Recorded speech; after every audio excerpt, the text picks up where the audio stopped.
Hi all, welcome to Blasters arena. കഴിഞ്ഞ മത്സരത്തിൽ കേരള ബ്ലാസ്റ്റേഴ്സിന് വിജയം നേടാൻ സാധിച്ചത് ആരാധകരെ സംബന്ധിച്ചിടത്തോളം ആശ്വാസം നൽകുന്ന ഒരു കാര്യമാണ്.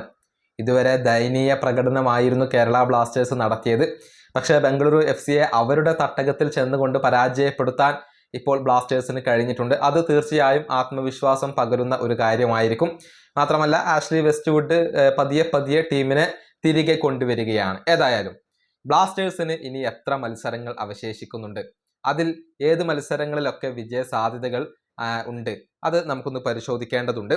അതായത് കേരള ബ്ലാസ്റ്റേഴ്സിന് ഇനി ഇത്തവണത്തെ ISLൽ കേവലം 5 മത്സരങ്ങൾ മാത്രമാണ് അവശേഷിക്കുന്നത്. ഏപ്രിൽ 15-ാം തീയതിയാണ് അടുത്ത മത്സരം നടക്കുക. എതിരാളികൾ നോർത്ത് ഈസ്റ്റ് യുണൈറ്റഡ് ആണ്. ഇവിടെ എടുത്തു പറയേണ്ട കാര്യം, അവശേഷിക്കുന്ന 5 മത്സരങ്ങളും അത് ഹോം മത്സരമാണ്. അതായത് കൊച്ചിയിലെ കലൂർ സ്റ്റേഡിയത്തിൽ വെച്ചുകൊണ്ടാണ് ഈ മത്സരങ്ങൾ നടക്കുക. അത് ബ്ലാസ്റ്റേഴ്സിനെ സംബന്ധിച്ചിടത്തോളം പോസിറ്റീവായ ഒരു കാര്യമാണ്. ഇനി ഏപ്രിൽ 15-ാം തീയതി നടക്കുന്ന മത്സരം അത് നോർത്ത് ഈസ്റ്റ് യുണൈറ്റഡിനെതിരെയാണ്.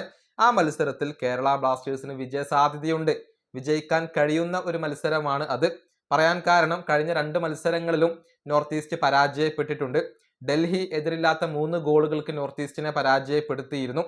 അതിനു മുൻപ് ഒഡീഷ FC 1-നെതിരെ 4 ഗോളുകൾക്ക് നോർത്ത് ഈസ്റ്റിനെ പരാജയപ്പെടുത്തിയിരുന്നു. ഇത് വെച്ച് നോക്കുമ്പോൾ കേരള ബ്ലാസ്റ്റേഴ്സിന് വിജയിക്കാൻ കഴിയുന്ന ഒരു മത്സരം തന്നെയാണ് വരുന്നത്.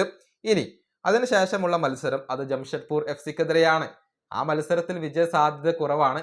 കാരണം ഇപ്പോൾ ഏറ്റവും മികച്ച രൂപത്തിൽ കളിക്കുന്ന ടീമുകളിൽ ഒന്ന് അത് ജംഷഡ്പൂർ FC ആണ്. അതുകൊണ്ട് തന്നെ ആ മത്സരത്തിൽ വലിയ ഒരു വിജയ സാധ്യതയൊന്നും നമ്മൾ കൽപ്പിക്കുന്നില്ല. അതിനുശേഷം ഏപ്രിൽ 23-ാം തീയതി ഒഡീഷ FCക്കെതിരെ കേരള ബ്ലാസ്റ്റേഴ്സ് കളിക്കുന്നു. ആ മത്സരം വിജയിക്കാൻ കഴിയാവുന്ന ഒരു മത്സരമാണ്. അതായത് ഒഡീഷ കഴിഞ്ഞ 2 മത്സരങ്ങളിലും പരാജയപ്പെടുകയാണ് ചെയ്തിട്ടുള്ളത്. ഗോവയോടും മുംബൈ സിറ്റിയോടും പരാജയപ്പെട്ടു.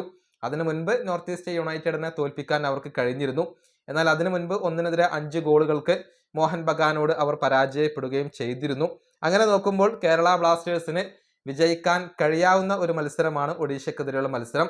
പിന്നീട് മെയ് 10-ാം തീയതി മുഹമ്മദൻ SCക്കെതിരെ കേരള ബ്ലാസ്റ്റേഴ്സ് കളിക്കുന്നു. അതും വിജയിക്കാൻ സാധിക്കുന്ന ഒരു മത്സരമാണ്.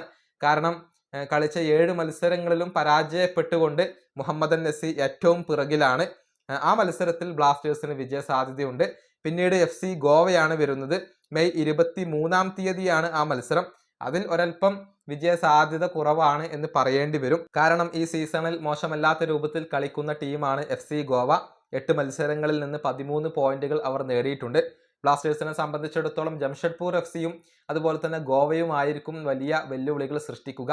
ബാക്കിയുള്ള 3 ടീമുകൾക്കെതിരെയുള്ള മത്സരത്തിലും ബ്ലാസ്റ്റേഴ്സിന് വിജയ സാധ്യതകൾ അവശേഷിക്കുന്നുണ്ട് എന്നാണ് ഇപ്പോൾ വിശ്വസിക്കപ്പെടുന്നത്.